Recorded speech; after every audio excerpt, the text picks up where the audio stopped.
ఇది మా ఊరే, నా సొంత గ్రామం. సింగరేణికి తాడ్చెర్ల బ్లాక్ 2 కోయగూడెం కేటాయించేందుకు కేంద్రం సూత్రప్రాయ నిర్ణయం. సింగరేణి ఉన్నతాధికారులతో కిషన్ రెడ్డి రివ్యూ. బొగ్గు వేలంలో సింగరేణి పాల్గొనాలని సూచన. కార్మికుల బ్లూ యూనిఫామ్లో సింగరేణి భవన్కు వెళ్ళిన కేంద్ర మంత్రి.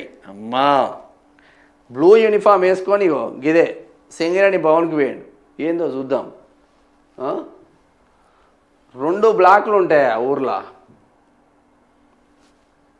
2 బ్లాక్లు ఉంటే ఏఎంఆర్ అనేది ఒక ప్రైవేటు ఒక ఆంధ్ర నాయకుడికి తొత్తుగా మారి అప్పుడున్న పాలకులు బీఆర్ఎస్ పాలకులు తొత్తుగా మారి అప్పుడు ఇచ్చి మొత్తం సర్వనాశనం చేసింది. ఇప్పుడు ఇక ఏఎంఆర్ అనేది తాడ్చెర్లలో ఓపెన్ కాస్ట్ బొగ్గు బాయిలు తీసుకున్నది. ఆయన ప్రొడ్యూసర్, సినీ ప్రొడ్యూసర్, ఆంధ్రప్రదేశ్కు చెందిన వ్యక్తి. మరి ఉద్యోగాలు ఎవరికి రావాలరా నాయన తాడ్చెర్ల ఓపెన్ కాస్ట్ మైన్లలో అంటే లోకల్ పీపుల్కు రావాలి. మరి వాడేమన్నా ఊరును డెవలప్మెంట్ చేస్తున్నా అంటే నో యూజ్, బొందలగడ్డను చేస్తున్నారు. తద్వారా ఏం జరుగుతుంది అంటే ఆ బొగ్గు తీయడం, ఆ లారీల నుంచి తీసుకెళ్ళడం, ఆ మొత్తం డస్ట్ మొత్తం పంట పొలాలలో పడి పంట కూడా దిగుబడి తగ్గుతుంది. ఇది రైతాంగం గమనిస్తూ ఉన్నారు. మొత్తం తగ్గుతుంది. మొన్ననే తాడ్చెర్ల బెల్ట్ ద్వారా వెళ్ళాల్సిన బొగ్గు మొత్తం లారీలలో దింపి లారీలకు మొత్తం అక్రమంగా విపరీతంగా అక్రమార్జన చేసిండ్రు. మరి దీనిపైన ఎంక్వైరీ ఏది కిషన్ రెడ్డి అంటే మరి కిషన్ రెడ్డి చెప్పాడు పాపం. సర్వనాశం చేస్తున్నారు రా నాయన మీరు. ఒకసారి చూద్దాం. ఇది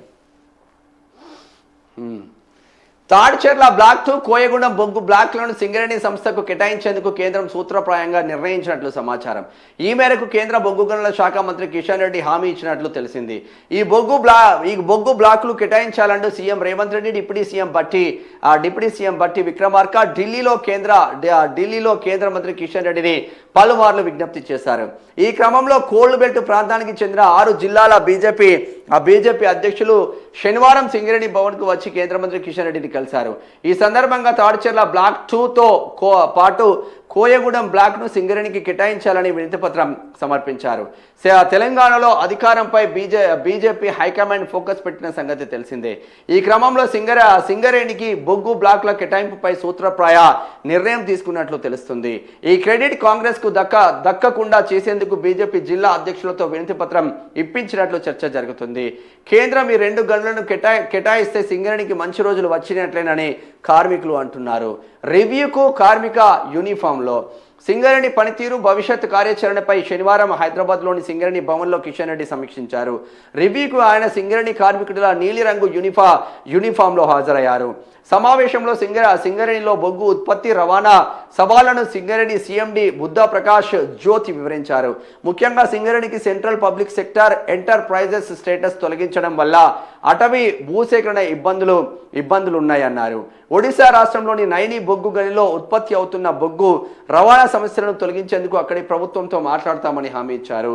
రివ్యూలో కేంద్ర బొగ్గు శాఖ కార్యదర్శి విక్రమ్ దేవ్ దత్, సంయుక్త కార్యదర్శి సంజీవ్ కుమార్ కసి, కేంద్ర బొగ్గు శాఖ మంత్రి ప్రైవేట్ సెక్రటరీ పంకజ్ జైన్, బొగ్గు శాఖ సహాయకులకు వీరారెడ్డి, సింగరేణి డైరెక్టర్లు ఎల్వి సూర్యనారాయణ, కె వెంకటేశ్వర్లు, గౌతమ్ పోట్రు, ఎం తిరుమల రావులు పాల్గొన్నారు. కొత్త గనులు సాధించాలి అంటున్నారు కిషన్ రెడ్డి. సింగరేణి సంస్థ భవిష్యత్తులో తన సేవలను మరింత విస్తృతం చేయాలని, కొత్త గనులు సాధించి ఇంధన అవసరాలకు తోడ్పడాలని కిషన్ రెడ్డి ఆకాంక్షించారు. కొత్త గనులు సాధించేందుకు వేలంలో పాల్గొనాలని సూచించారు. ఆ దేశంలో విద్యుత్ అవసరాలకు వేగంగా పెరుగుతున్న నేపథ్యంలో మరో 10 నుంచి 15 ఏళ్లకు అనుగుణంగా సమగ్ర కార్యాచరణ ప్రణాళికను సిద్ధం చేయాలని ఆదేశించారు. ఉత్పత్తి వ్యయాన్ని తగ్గిస్తూ పని సామర్థ్యాన్ని పెంచే చర్యలు చేపట్టాలని సూచించారు. దేశంలో కోల్ గ్యాసిఫికేషన్కు విస్తృత అవకాశాలు ఉన్నాయని, ఈ ప్రాజెక్టుపై సింగరేణి దృష్టి సారించాలన్నారు. రామగుండం పారిశ్రామిక ప్రాంతంలో ఉన్న ఫర్టిలైజర్స్ తదితర పరిశ్రమలను దృష్టిలో ఉంచుకొని ఈ అవకాశాన్ని సద్వినియోగం చేసుకోవాలన్నారు. పెరుగుతున్న అవసరాలకు తగ్గట్టుగా విద్యుత్ ఉత్పాదనకు తగినంత బొగ్గు అందించేందుకు కోల్ ఇండియాతో పాటు ఆ సింగరేణి కూడా సిద్ధంగా ఉండాలని నిర్దేశించారు. మొత్తం మీద సింగరేణికి తాడిచెర్ల బ్లాక్ 2 అంట సింగరేణికి ఇస్తారంట. తాడిచెర్ల బ్లాక్ 2 సింగరేణికి ఇస్తే జర కార్మికుల జీవితాలు ఏమైనా మారుతాయి అంటే మారే అవకాశాలు ఉంటాయి. ఎందుకంటే కొంచెం డెవలప్మెంట్ జరిగే అవకాశాలు ఉంటాయి. కానీ ఇప్పుడు జరుగుతున్న తాడిచెర్ల ఓపెన్ కాస్ట్ బొగ్గుబాయిలకు సంబంధించింది ఎవడు లాభ పొందుతున్నాడు? భూములు ఎవడి? తాడిచెర్ల ప్రజలే. మరి ఎవడు ఉద్యోగాలు చేస్తున్నాయి? తాడిచెర్ల గ్రామం, తాడిచెర్ల మండల హెడ్ క్వార్టర్ అది. తాడిచెర్ల నా సొంత విలేజ్, నా సొంత మండలం అది. తాడిచెర్ల మండలం. ఆ తాడిచెర్ల మండలంకి అప్పుడు ఎంపీపీ మలాలరావు ఉండే. ఇక్కడ మన ఎన్టీ రామారావు హయాంలో నక్సలైట్లు మలాలరావును చంపేశారు. ఎన్కౌంటర్ చేసిన తర్వాత తాడిచెర్ల మండలానికి మలాలరావు అని పేరు వచ్చింది. ఇది తాడిచెర్ల చరిత్ర. ఇది పక్కన పెడితే ఏం జరుగుతుంది తాడిచెర్ల అంటే, కాకినాడోడు రాజమండ్రి రోడ్ వచ్చి తాడిచెర్ల బొగ్గుబాయిల పైన పెత్తనం చేస్తాడు. మరి తాడిచెర్లకు సంబంధించింది, తాడిచెర్ల మండలానికి మలాలరావు మండలానికి సంబంధించిన వీళ్ళు ఎస్పెషల్లీ తాడిచెర్లకు సంబంధించిన వాళ్ళు ఏమంటే డ్రైవర్లు ఊడవాలి, రోజుకు 300 రూపాయలు 400 రూపాయలు కూలికి పోవాలి, ఛాయలు అందియాలి, వాళ్ళకి అన్నం పెట్టాలి, ఇక సాఫులు చేయాలి. కింద బ్లాస్టింగ్ చేస్తారు కదా, బ్లాస్టింగ్ చేస్తే ఆ వైర్లు మొత్తం చుట్టాలు చూసుకొని ఇక సంకలు వేసుకొని చెమటలు కక్కుకుంటూ ఈ పనులన్నీ తాడిచెర్ల బిడ్డలు చేయాలి. మరి పైన ఎవడు ఉంటాడు రా బాయ్? వీళ్ళకన్నా చదువుకున్నాడు పైన ఉన్నాడు అంటే దొంగ సర్టిఫికెట్లు తెచ్చుకొని రాజమండ్రిని కాకినాడలోని తీసుకొచ్చి పైన పెట్టుకోవాలి. మనకు సిగ్గు లేదా, శరం లేదా? మన వాళ్ళు కొట్లాడరా? అక్కడ ఉన్న మరి ఆ నాయకులు ఏం చేస్తున్నారో నాకు అర్థం కాదు. ఈయన పైన ఆయన విమర్శలు చేయరు, ఆయన పైన ఈయన విమర్శలు చేయరు. అందరికీ మంచిగానే వాటాలు పోతున్నాయి, జబర్దస్త్ వాటాలు పోతున్నాయి. ఇక ఎవడు సపోర్ట్ చేస్తాడు?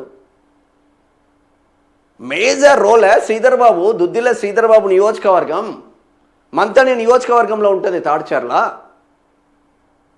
ఎట్లా డెవలప్మెంట్ కావాలి? అంత పెద్ద మినిస్టర్ ఉన్నాడు. ఏ విధంగా డెవలప్మెంట్ కావాలి? 5-6 సార్లు గెలిచిన మినిస్టర్ అంటే ఉండదు మళ్ళా కథ. కనీసం మండల హెడ్ క్వార్టర్కు స్ట్రీట్ల మధ్యలో డివైడర్స్ కూడా లేవు ఇప్పటి వరకు తాడిచెర్లకి. రోడ్లు వెడల్పే ఉంటాయి. కనీసం డివైడర్లు చేసి డెవలప్మెంట్ చేద్దామన్న సోయి లేదు ఇప్పటికీ. ఇది తాడిచెర్లకు సంబంధించింది. ఎప్పుడు మంచిగా అవుతుందో చూద్దాం.